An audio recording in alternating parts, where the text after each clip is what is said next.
हम daily daily ACL surgery करते हैं, ऐसा कोई दिन नहीं होता जब हम एसीएल सर्जरी नहीं करते हैं। बट हम कुछ दिनों से देख रहे हैं कि हमारे पास ऐसे बहुत पेशेंट आते हैं जिनके दोनों तरफ के एसीएल टूटे हुए हैं। अभी कुछ दिन पहले मेरे पास एक 26 साल की लड़की आई जिसके दोनों तरफ के एसीएल टूटे हुए थे। तो उसकी फैमिली के बड़े कॉमन क्वेश्चन थे जो कि किसी के मन में भी आते हैं कि हमारे दोनों पैरों के एसीएल टूट गए, अब हम ठीक हो पाएंगे कि नहीं, नॉर्मल ज़िंदगी कर पाएंगे नहीं, आगे लाइफ में कोई प्रॉब्लम होगी कि नहीं। तो मैं इस वीडियो में समझाता हूँ कि अगर आपका एक साइड का एसीएल टूटा है तो दूसरे एसीएल को कैसे बचाएं, और अगर अनफॉर्चुनेटली आपके दोनों एसीएल टूट गए हैं तो उसका क्या ट्रीटमेंट होता है।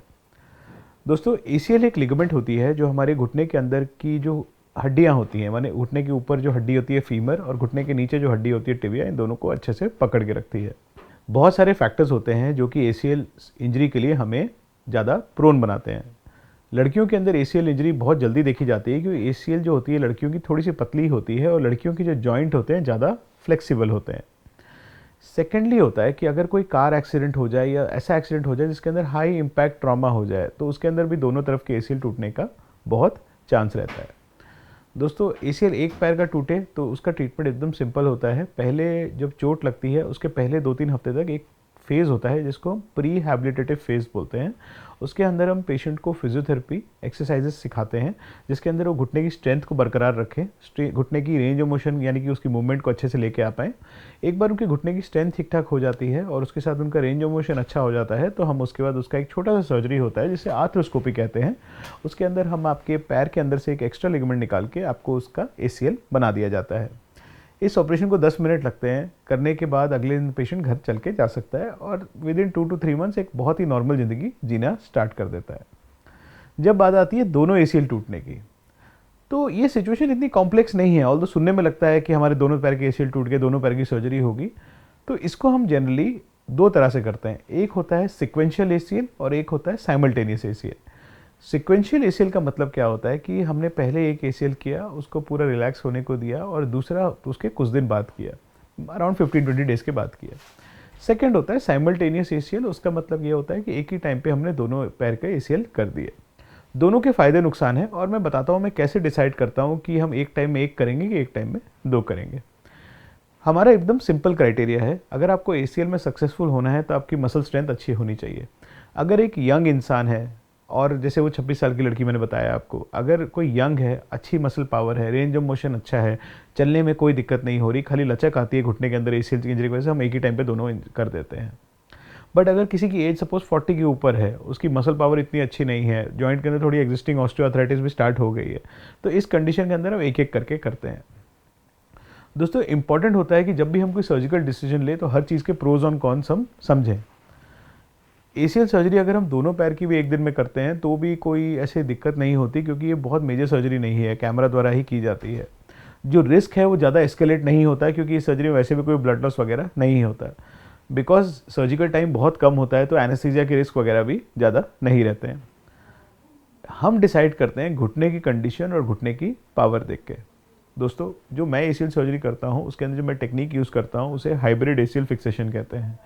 हाइब्रिड एसीएल फिक्सेशन मतलब हम घुटने के नीचे जो टिबिया बोन के अंदर एक स्क्रू लगाते हैं जिसे बायो स्क्रू कहा जाता है, और फीमर की तरफ एक लगाते हैं टाइट रोप जिसके एडजस्टेबल टाइट रोप या कि टेंशनल लूप भी कहा जाता है, जो कि एसीएल को अच्छे टेंशन से पकड़ के रखती है।